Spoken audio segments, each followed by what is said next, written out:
अस्सलामुअलैकुम जी। अमीन दे ज़ायके दे नाल माशाअल्लाह एक ऐसा जगह ढाबा देखिया कि जिथे गरीब गुरबा लोग खाते हैं तो अमीर भी खा सकते हैं। बह के खाना भी एक सुन्नत है। तो ज़ायका चखने अमीन दे ज़ायके नाल अज ऐसी जगह पर आए सां कि जिथे करेलियां दे परौंठे बनते हैं। मगर जगह नज़र आई है, बहुत अच्छी जगह हैगी है। यदा भी ज़ायका चेक करने हैं। अगर ज़ायका अच्छा होएगा तो वीडियो आप नैट से पा देंगे, नहीं तो फिर अल्लाह खैर सही। सालन क्या बात है ना, माशाअल्लाह। खद मगज़ जुबान हर चीज़ मिलेगी, चने मिलणगे, आंडे वगैरह भी जो कुछ है। टाइम टेबल भी पूछांगे, सुबह का टाइम है। जगह भी तुहानू दसांगे। ज़ायका अच्छा है तो वीडियो आप पावांगे, तो वरना तुहानू पता कि मैं वो वीडियो नहीं पाता कि जिहदा ज़ायका ना वेस्ट करके कि दुनिया वीडियो वेख के खाण आ। वीडियो वेख के ना कहण कि यार बंदे ने वीडियो बनाई तो ज़ायका तो कोई है ही नहीं। आर्डर लवाने हैं, चने चेक करने हैं, खद की बोटी लवाने हैं या जुबान की लवाने हैं। अल्लाह देखने हैं दूसरी पीढ़ी के साड़ी भी ज़िंदगी गुजर गई सामने वच्छो वाली। सारी ज़िंदगी ऐसी जगह पर गुजरी है। बहुत पुराने ढाबे ने, बहुत ज़ायका पहली दफ़ा चखांगे।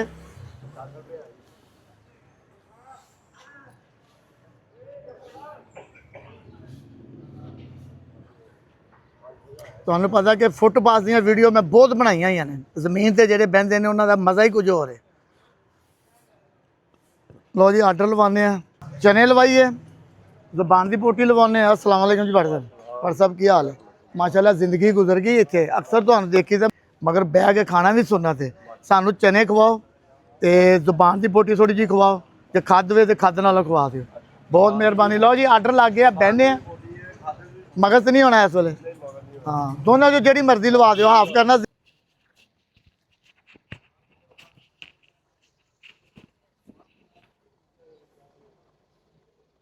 लो जी जुबान भी पठोरे दी है। 10 तो 12 किलो का जानवर है जी ये जुबान है।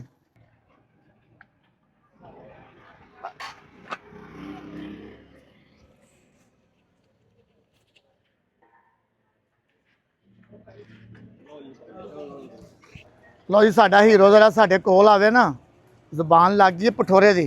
क्या बात। यह चीज़ जी है तुहानू दसांगे इनू भी किस तरह लाना है। यह जुबान है, यह ढिली होंदी है, देखते पे हो ना। यह ला लैनी है, ना भी लत्थे तो हर्ज कोई नहीं। लो जी सब तो पहले चने चेक करने हैं। इधर आ जाए।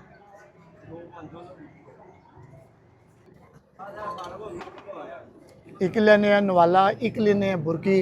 सब तो पहले चने। माशाल्लाह काफ़ी दोस्त बैठे ने, कुछ साहबे हसीयत भी है, कुछ मजदूर भी ने, रले मिले ने। तो ज़ाहिर है रिज़्क जितों खाना खाना हो तो उत्थे कोई जरूरी नहीं होता कोई अमीर है कि गरीब है, खाना मिलना चाहिए। चने की तरी बहुत है। चने भी जड़े ने मियाँ वाली दे ने, देसी ते प्योर चने ने, देसी ते प्योर ने।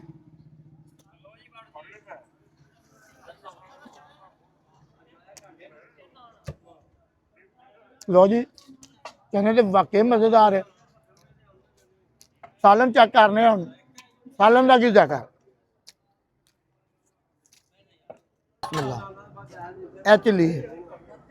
मैं उन्होंने आप ही मना किया है कि भट्ट साहब तुसी ना लाना, तो मैं आप जरा दसना इनू लाने का तरीकेकार। ए लस गई। ये लावे चनिया का डोबा कि चनिया ने एक अपना ज़ायका दे दिता है माशाल्लाह।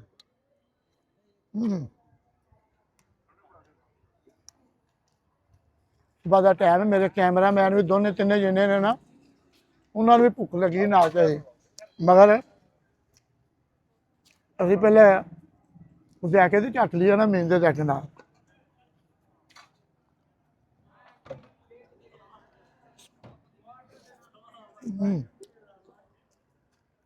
जीने वास्ते रहे खुश रहें, काम अच्छा लगे, मेहनत अच्छी लगे। कोई भी बंदा है, मैं नहीं कि मेरी अपनी गल नहीं कर रहा, दुनिया से कोई भी माड़ा बंदा उसकी मदद कराया करो। अगर कोई अच्छा काम करता उन्हें सपोर्ट कराया करो। ये नहीं कि उन्हें भीख दिया करो, नहीं। गलियां महल्लियां कोई माड़ा बंदा कोई चीज़ बेचता तो कोई चीज़ खरीद लिया करो, अगर तुहाडे कोल कोई गुंजाइश है तो। वरना अल्लाह ताला तुहानू गुंजाइश देवे। उस तो इलावा रंग महल चौंक है, साड़ी इस साइड से जाओगे सुनहरी मस्जिद आ जाएगी, सामने गली के कश्मीरी घाटी निकल आएगा। ਇੱਧਰ ਸੱਜੇ ਖੱਬੇ ਪਾਸ ਇਸ ਸਾਈਡ ਤੇ ਆ ਜਾਓਗੇ ਤੇ ਲੁਹਾਰੀ ਸ਼ਾਲਮੀ ਆ ਜਾਏਗਾ। ਟਾਈਮ ਨਾਲ ਲਾਓ। ਸਵੇਰ ਦਾ ਨਾਸ਼ਤਾ ਜਿੰਨੇ ਵਾਸਤੇ ਨੇ ਕੁਛ ਨੇ ਬੱਟ ਚਣਿਆਂ ਵਾਲਾ ਹੈ। ਅੱਲਾ ਖੈਰ। ਚਨੇ ਖਾਓਗੇ ਐਂਡ ਦੇ ਚਨੇ ਲਾ ਦਿਓ ਨਾ ਐਂਡ ਦੇ ਵੀ ਪਹਿਲੇ ਚਨੇ ਲਾਓ ਪੈਸੇ ਜਿਆਦਰ ਅੱਛਾ ਭਾਈ ਐਂਡ ਦੇ ਚਨੇ ਦਸਤੀ ਸੁਣਾਓ ਯਾਰ ਕੀ ਕਰਦੇ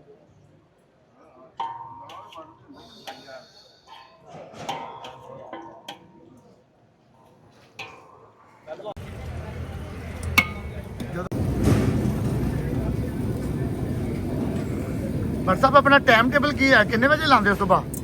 ਅਸੀਂ ਸਵੇਰ 6 ਤੋਂ 11 ਵਜੇ 6 ਤੋਂ 11 ਵਜੇ ਤੱਕ ਜ਼ਾਹਰ ਜੀ ਸਵੇਰ 6 ਤੋਂ 11 ਲੱਗਦਾ ਹੈ ਤੇ ਮਾਰਕੀਟਾਂ ਵਗੈਰਾ ਖੁੱਲ ਜਾਂਦੀਆਂ ਨੇ। ਇਸ ਕਰਕੇ ਟਾਈਮ ਟੇਬਲ ਵੈਸੇ ਨਾਸ਼ਤੇ ਦਾ ਜਿਹੜਾ ਹੈ ਹੀ ਸਵੇਰ ਦਾ। ਮਾਸ਼ਾਅੱਲਾ ਆਰਡਰ ਵੀ ਹੈ, ਪਾਰਸਲ ਵੀ ਹੈ, ਹਰ ਚੀਜ਼ ਹੈ। ਬੈਠ ਕੇ ਸਕੂਨ ਨਾ ਖਾਓ। ਬੱਟ ਚਨੇ ਲਾਓ।